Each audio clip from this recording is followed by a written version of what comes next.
Bricks and Minifigs is your one-stop shop for all things LEGO. Hit the link below to find a store near you. My name's Tim Lydy. I'm the president of the Eurobricks collab. And this year we built a large Party Barge of the Dead. It's about 17 feet long. It's about 3.5 feet wide. And it is a raging party in the afterlife. So as you can see, this is almost largely made from black pieces. And this was so that we can make the colors that we did use pop extremely well. So there are many things on this. We have primarily many flowers on the side, as you can see. These are assembled by a number of people, primarily Crystal Whitaker, she made the design, as well as Pete Streak, he also helped assemble these. We had about 11 people in total building this ship, and it is extremely dense and just, well, it's a party. So. And there's so much going on here. I want to point out, at the very front here, we've got fantastic movement. So tell us about the figurehead section here. Yeah, so this boat is about the afterlife, and it's inspired by all types of mythologies and beliefs about the afterlife. So here we have the sort of the Viking-styled dragon, of course, at the front of a ship. This was built by myself. I did all of the coils of the serpent. This is a sort of mummified dragon head that is moving. He has a really fancy bird at the top whose wings move up and down, and he also has a hat on. So it's just levels of hats. And there's some simple movement. I like this has a lot of like sympathetic movement where it's really just moving up and down once, but I used a lot of like flex tubes and moving pieces so that it adds additional non-mechanical function, but gets the most out of one single motor.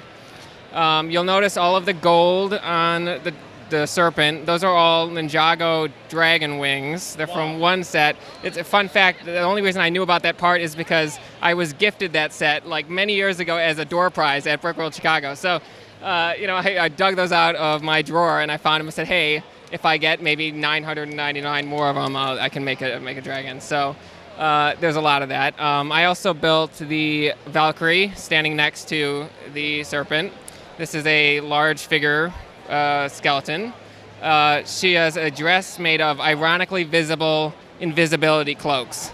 So there's about, I think there's like 60 or 70 on there, I don't know. Probably not enough. But she also has a really fancy looking shoulder pad thing going on with some pedals from Friends sets. I love using cloth pieces. These are all official LEGO cloth pieces. Yeah, official. I always use official.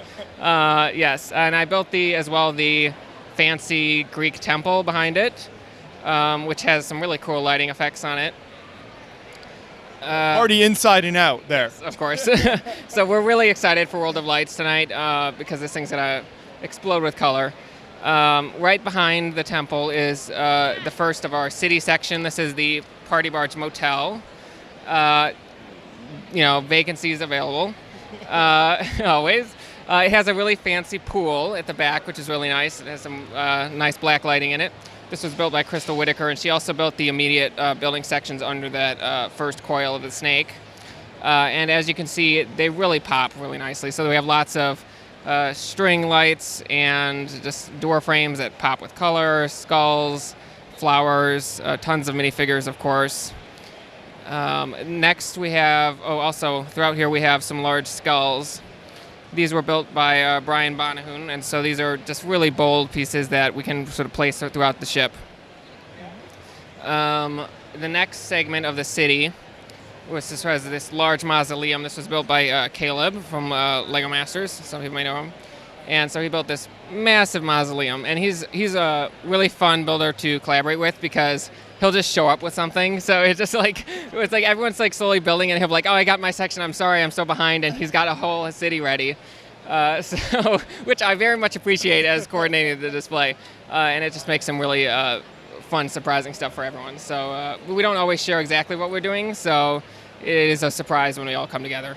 Wow, it seems like that would make planning difficult. Yeah, well, we've been slowly doing we have like a map at some point. We're like, we assume everyone's going to fill the space, and it usually works out. It usually works out. The next segment we have under this second coil and is the Tori gate. This is built by Phil and Maria from LEGO Masters, and they have this amazing large ghostly Tori gate with some nice blues in there. Yeah, and also I'd be remiss if I didn't point out Maria's amazing music shop, which she was a bit nervous about, but it turned out spectacular. So somebody actually bought some video pieces, it looks like. Yeah, apparently someone had to, and apparently it was everyone in this collab. We should mention while we're here, we've got some excellent movement going on, so tell us about this section. Yeah, so these are two large moving coils. They're just extremely long treads with fins on them. They're a bit interesting because the fins are lit by an internal black light strip, so it's using reactive pieces to get that effect. And then there's, of course, light strips on the underside with more dragon wings. Next, we have the tallest piece on the ship, which is sort of our mast. This is a party barge Obelisk. This was built by Pete. It has lots of color, and it, of course, spins. And it has some amazing palm trees next to it, which are in nice blue. And we have some nice, skeleton-like guys on tall stilts, some more skulls. We have also these cute little parade floats. One of them just a sad little dead Minecraft characters, which is amazing. And then I absolutely love this. This is built by Gary Conley. This is an amazing, just like mariachi cactus float. I don't know. It's super cute, especially the guy in the cactus suit. Next, we have this large pyramid with, of course, some spinning features and lights. This is built by Emilio. He's one of our newer members of the collab. And I was really happy that he was able to fly this in and bring it with him, and just really add some nice features to the section. I like the DJ out front there. Yes, there are many DJs on this boat, and there's apparently not enough. We just need more. Nearing the back of the boat, we have this next section. This was built by Caleb Wagner.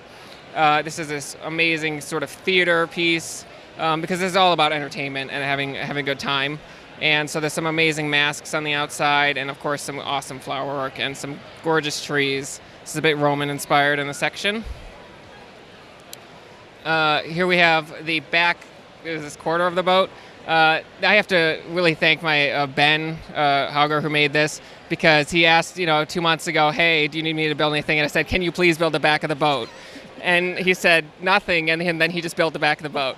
So he's my most reliable builder, and I very much appreciate him. So he just showed up. He had to carry this in on a door from his house. I don't know if he took it off the wall, but he needed to put it on a door to put it in his car. His house is down one door at the moment, but it was worth it. It was definitely worth it. And so it's this massive back section of the boat. The tail is inspired by Egyptian sea vessels. And, of course, he has another DJ who's very large. We have two large figures at the back. Those are built by Crystal.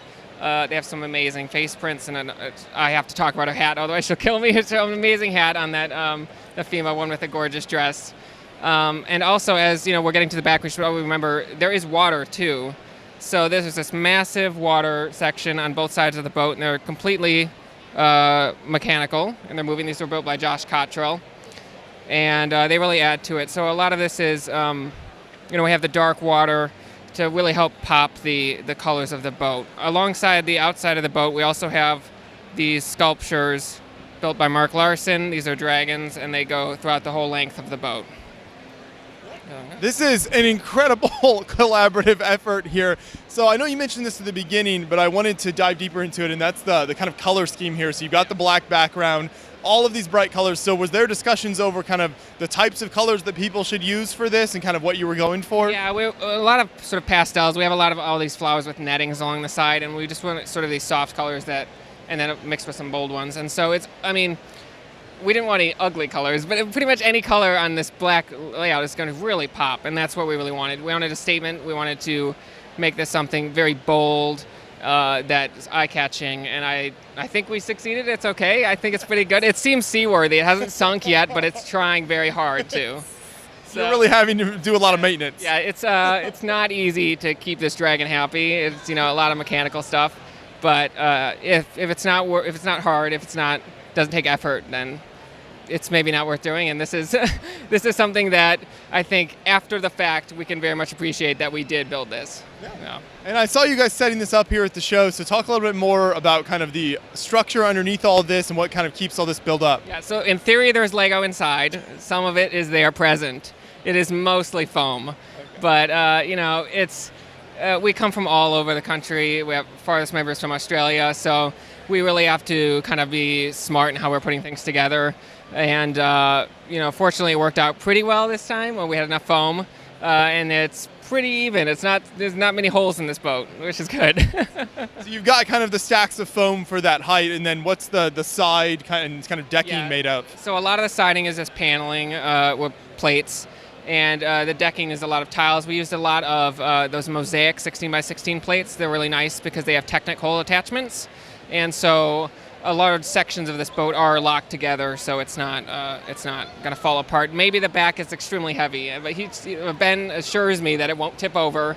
I do get nervous when people walk by and they get tempted to grab it, but we'll see. The day's young. Now, another thing that's fantastic throughout this is the lighting, and obviously with this being collaborative, you've got a lot of different people coming in, and you've got to be able to get power and get all that lighting working. So what was that like to kind of make sure that all the lighting sections would work properly? Very difficult, as you can imagine. The convention's extremely busy. We got so many people at Chicago this year. It took us 2 days to get power strips working, but we do have a lot of wiring in here. We did sort of share around the same type of lighting, so we have some similar pieces.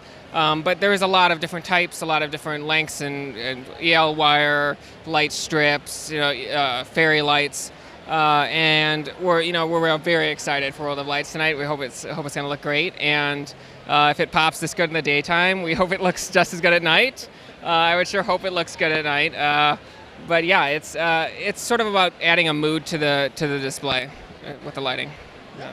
Well, the whole thing here is fantastic. Thank you so much for taking us through the whole layout. How many builders were involved in the end? I think 11, maybe 12. Okay. We'll see. It's hard to count, but it's definitely a group effort, and it's a very fun thing to do. Yeah.